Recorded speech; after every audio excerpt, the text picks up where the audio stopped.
Okay, this video is the start of Entrepreneurship Introduction, and we're matching this to a set of slides from a PowerPoint called Entrepreneurship Skills.pptx.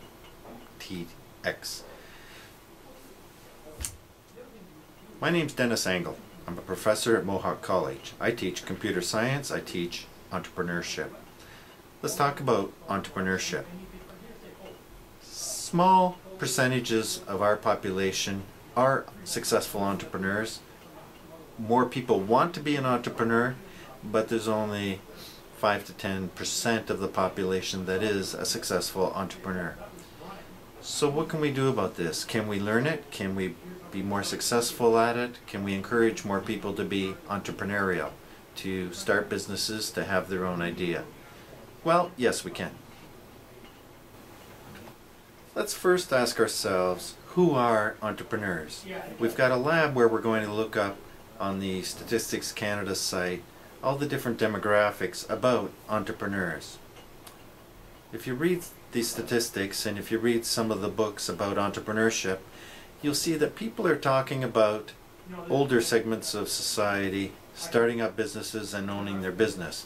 They were a plumber for 20 years working for someone, then they were knowledgeable and knew what it took, and then they opened up their own plumbing shop. Yes, that happens all the time. And we're young people, we're just in college and we're about to graduate. So you're thinking, does this apply to you? Well, definitely.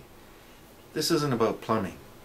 What we want to focus on is technologies, innovation, new things. And definitely this is for the younger people. This is where the segment of our demographics, the younger, the brighter, the innovative, will be successful. So let's look at some of the statistics provided by Statistics Canada.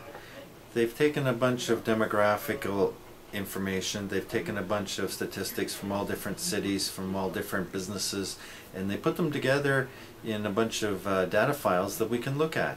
We've included the link in our material, and they call them SMEs, small to medium enterprises, which typically are where our entrepreneurs are and entrepreneurship happens.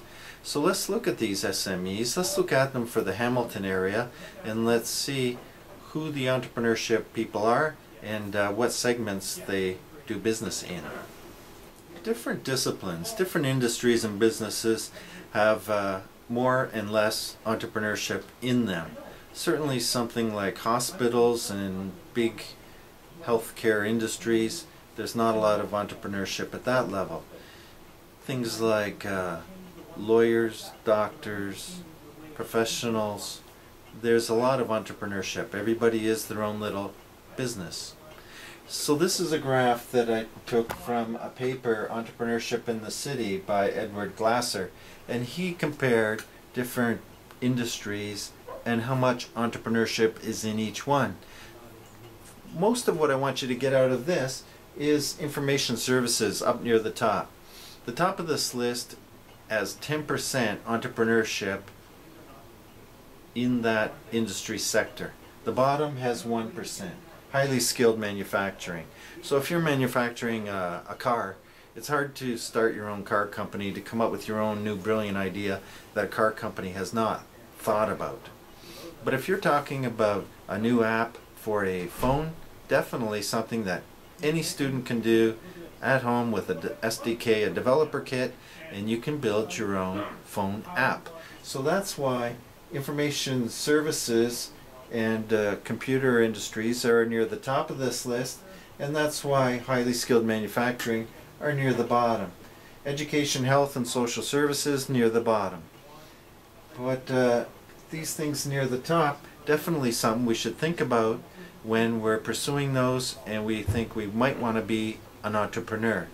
Things in retail, trade, food services, entertainment, definitely things that have a high percentage of entrepreneurship and definitely things that we could be successful at. One of the exercises you're going to do this term is you're going to do a skills assessment of yourself with regards to entrepreneurship. We've listed some of the skills that are involved in entrepreneurship: time management, decision making, leadership, all different things that most entrepreneurs have. skills that they have in themselves.